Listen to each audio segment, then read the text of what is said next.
iyi ngaburo ikoze mu byo twirimira ibitunguru sumu n'ibitunguru onyo irimo ibintu byinshi cyane bituma abantu bonywa bakaba bariko baripfura murabona ko na pasikete karoti na benzire agacabamwo na rya cyongereza amaraso ariyo veterave hanyuma uyikura yinwa n'uburi kuranywa nk'unywa ji ukuvuga uburi kuranywa wongera wivura ukuvuga uranywa ukamenya ko umubiri wawe ugiye gukira kuko urasukura amaraso ugasukura ibinure byo mu nda urabona ko indwara nyinshi zandukira ku meza nk'iziya za diabete zandukira uri kuranywa ntunywa ngo nukugwaye uri kurikingira kubera keshi turajya tukaryoherwa mu bubare cyangwa nyene ukagira ngo wasumye neza kumbe naho wasumye ibizokugira ingaruka mbi ukuvuga rero wanyoye iki kinyobwa muti kiragusukura mu mitsi mu maraso mu mara ugasanga rero wawunyoye urameze neza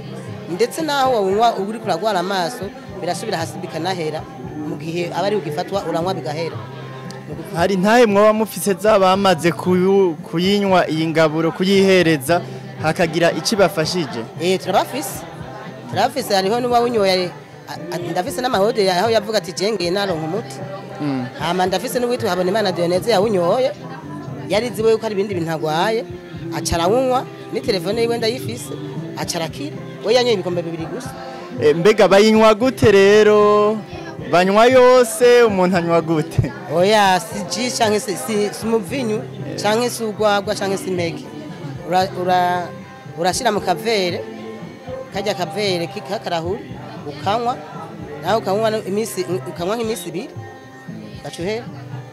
turabona ko mwirondereye akazi akajambo mwobwira ku bakenyezi abigeme abantu kumbore batarakura amaboko mu mpuzu ngo bakore nakaye kajambo mwabwiye nukuri jewe ndiko ndaraba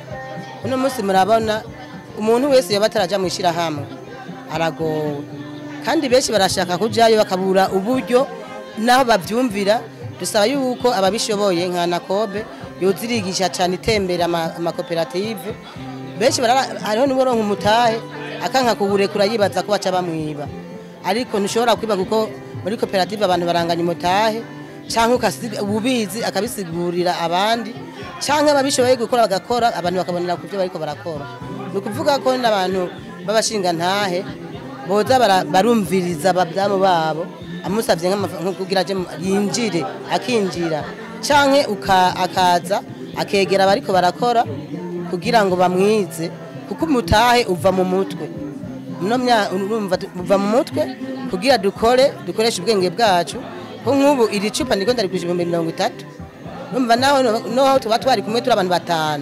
uwabuze umutahe akaba yaratanze ingufu zibo gakora cha tumuterera akarongo umutahe utuma icupa rimwe twagize umutahe wa 55